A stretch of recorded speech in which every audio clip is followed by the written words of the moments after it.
अगर ये कहानी आपने नहीं सुनी तो सच मानिए आपने जीवन में कुछ भी नहीं सुना, क्योंकि ये सिर्फ एक धाम की कथा नहीं बल्कि भगवान के स्वयं पृथ्वी पर तप करने की वो अनसुनी गाथा है जो सदियों से पहाड़ों की चोटी पर आज भी सांस ले रही है, जहां हवा भी मंत्रों की तरह गूंजती है, जहां पर्वत स्वयं भगवान के प्रहरी बनकर खड़े हैं, जहां हर कदम पर सदियों की तपस्या की सुगंध आती है। वही है बद्री विशाल की पवित्र भूमि, वह धाम जहां भगवान विष्णु ने स्वयं तप कर मानवता के लिए मोक्ष का द्वार खोला। ब्रह्मांड के प्रारंभ से ही हिमालय वह दिव्य स्थान माना गया जहां देवता, सिद्ध पुरुष, ऋषिमुनि और भगवान स्वयं तपस्या करने के लिए आते थे। और इन्हीं महान पर्वतों के मध्य एक अद्वितीय स्थान था जिसे भविष्य में बद्रीनाथ के नाम से जाना गया। कहा जाता है कि सृष्टि की रचना के बाद जब पूरे पृथ्वी पर जीवन फैल रहा था, तब नारद मुनि एक दिन बैकुंठ गए और उन्होंने भगवान विष्णु से कहा कि प्रभु, कलयुग आने वाला है, मनुष्य भटकेंगे, पाप बढ़ेगा, असुर प्रवृत्ति बढ़ेगी, ऐसे में मनुष्यों को मोक्ष का सरल मार्ग कहाँ मिलेगा। ब्रह्मांड के प्रारंभ से ही हिमालय वह दिव्य स्थान माना गया जहां देवता, सिद्ध पुरुष, ऋषिमुनि और भगवान स्वयं तपस्या करने के लिए आते थे। और इन्हीं महान पर्वतों के मध्य एक अद्वितीय स्थान था जिसे भविष्य में बद्रीनाथ के नाम से जाना गया। कहा जाता है कि सृष्टि की रचना के बाद जब पूरे पृथ्वी पर जीवन फैल रहा था, तब नारद मुनि एक दिन बैकुंठ गए और उन्होंने भगवान विष्णु से कहा कि प्रभु, कलयुग आने वाला है, मनुष्य भटकेंगे, पाप बढ़ेगा, असुर प्रवृत्ति बढ़ेगी, ऐसे में मनुष्यों को मोक्ष का सरल मार्ग कहाँ मिलेगा। भगव पहाड़, नर पर्वत और नारायण पर्वत एक त्रिकोण बनाते थे। यही वह स्थान था जहां भगवान सदैव भक्ति का केंद्र बनकर विराजित होना चाहते थे। प्राचीन कथाओं में आता है कि सबसे पहले नारद मुनि ने ही इस स्थान को बद्रिकाश्रम नाम दिया।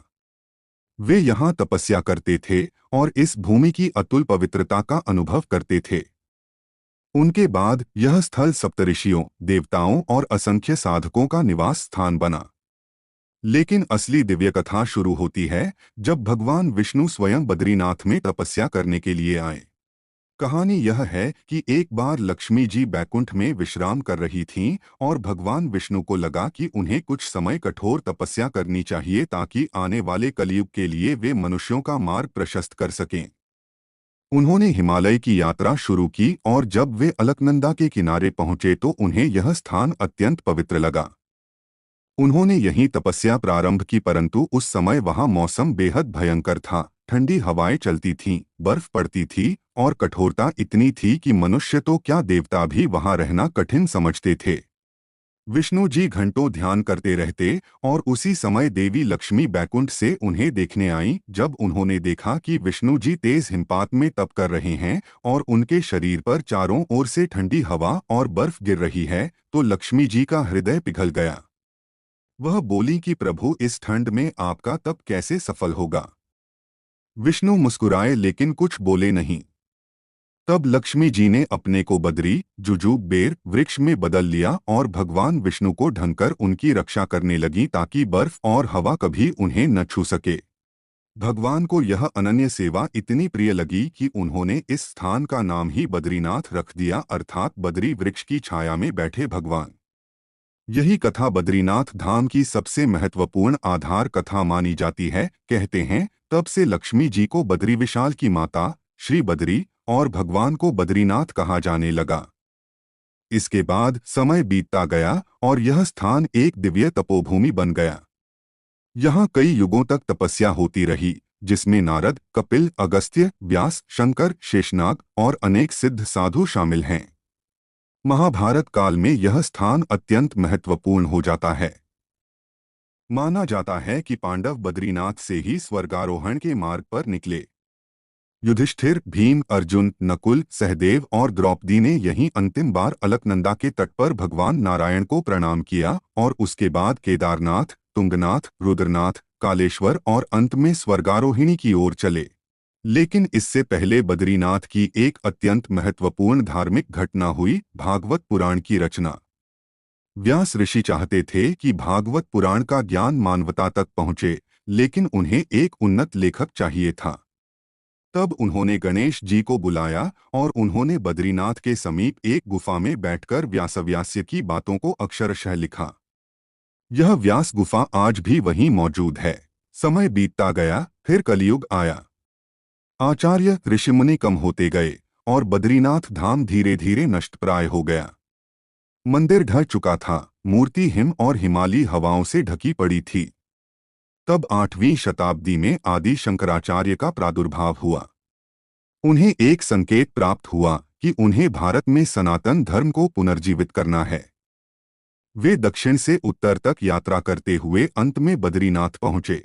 कहते हैं कि उस समय वहां के रास्ते बिल्कुल बंद हो चुके थे और कोई भी मानव पहुंच नहीं सकता था। परंतु शंकराचार्य को दिव्य आह्वान मिला और वे किसी तरह उस मार्ग से होकर बद्रीनाथ तक पहुंचे। वहां उन्होंने देखा कि भगवान बद्री नारायण की मूर्ति अलकनंदा नदी में पड़ी प्रवाहित हो रही है। उन्होंने भक्तों की मदद से मूर्ति को बाहर निकाला और एक विशेष स्थान पर स्थापित किया। उसके बाद उन्होंने बद्रीनाथ धाम का भव्य मंदिर बनवाया और इसे पुनः भारत के प्रमुख धामों में शामिल किया। यह माना जाता है कि आदि शंकराचार्य ने ही बद्रीनाथ को 4 धाम का हिस्सा बनाया। बद्रीनाथ, द्वारका, जगन्नाथपुरी और रामेश्वरम। बद्रीनाथ धाम की स्थापना के साथ अनेक चमत्कार जुड़े हुए हैं। कहा जाता है कि भगवान विष्णु की मूर्ति स्वयं दिव्य शक्ति से युक्त है और इस स्थान पर की गई प्रार्थना अत्यंत शीघ्र फल देती है। यहाँ पर स्थित तप्त कुंड में आज भी उबलता हुआ जल बहता है, जो अत्यंत ऊंचाई और ठंड के बावजूद कभी ठंडा नहीं होता। यह भगवान की तपस्या का प्रत्यक्ष प्रमाण माना जाता है। मंदिर की विशेषता यह है कि यह मंदिर पृथ्वी का एकमात्र मंदिर है जहां भगवान विष्णु तपस्वी के रूप में पद्मासन लगाए हुए एकांत साधक के रूप में विराजमान हैं। यहाँ लक्ष्मी जी दाएं नहीं बल्कि बाएं बैठी मानी जाती हैं, क्योंकि उन्होंने पहले बद्री वृक्ष का रूप धारण किया था। बद्रीनाथ धाम के आसपास मौजूद नरनारायण पर्वत भी अपने आप में विशिष्ट हैं।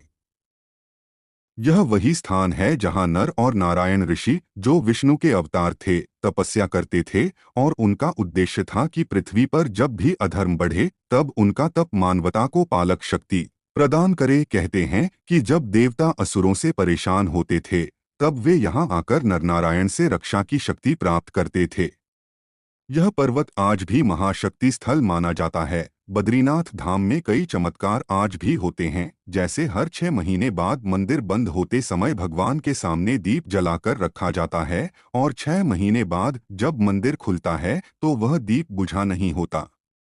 अंदर की वस्तुएं उसी स्थिति में मिलती हैं। यह चमत्कार सदियों से हो रहा है। भगवान बद्रीनाथ की पूजा करने वाले पुजारी केरल के नंबूदिरी ब्राह्मण ही होते हैं और यह परंपरा आदि शंकराचार्य से चली आ रही है। बद्रीनाथ धाम केवल एक मंदिर नहीं बल्कि देवताओं का निवास है।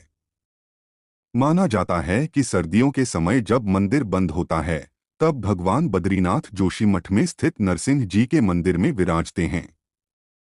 नरसिंह जी की मूर्ति का हाथ धीरे धीरे पतला हो रहा है और कहा जाता है कि जिस दिन यह हाथ टूट जाएगा उस दिन मार्ग पूर्णतः नष्ट होंगे और मंदिर तक पहुंचना असंभव हो जाएगा। बद्रीनाथ का मार्ग दुनिया के सबसे खतरनाक मार्गों में से एक रहा है, लेकिन आज सड़कें बन चुकी हैं। फिर भी बद्रीनाथ की ऊर्जा, हवा में भक्ति और पर्वतों का तेज आज भी वही है। बद्रीनाथ में की जाने वाली पूजा सभी धामों में सबसे विशिष्ट है। यहाँ दर्शन मात्र से मोक्ष देने वाला बताया गया है। कहते हैं कि इस धाम की रचना स्वयं ब्रह्मा की संकल्प शक्ति से हुई। विष्णु ने इसे अपना घर बनाया, नारद ने इसे तपोभूमि बनाया, व्यास ने इसे ज्ञान का केंद्र बनाया, पांडवों ने इसे स्वर्ग का द्वार बनाया और शंकराचार्य ने इसे दुनिया के सामने पुनः स्थापित किया। अंत में यही कहा जाता है कि बद्रीनाथ वह एकमात्र स्थान है जहां मनुष्य स्वयं भगवान के तप का अनुभव कर सकता है। यह धाम मनुष्यों की आत्मा को शुद्ध करने वाला, दुखों को दूर करने वाला और जीवन का अंतिम लक्ष्य मोक्ष प्रदान करने वाला स्थान है। यहाँ आकर हर भक्त के मन में केवल एक ही भाव उठता है, जय बद्री विशाल।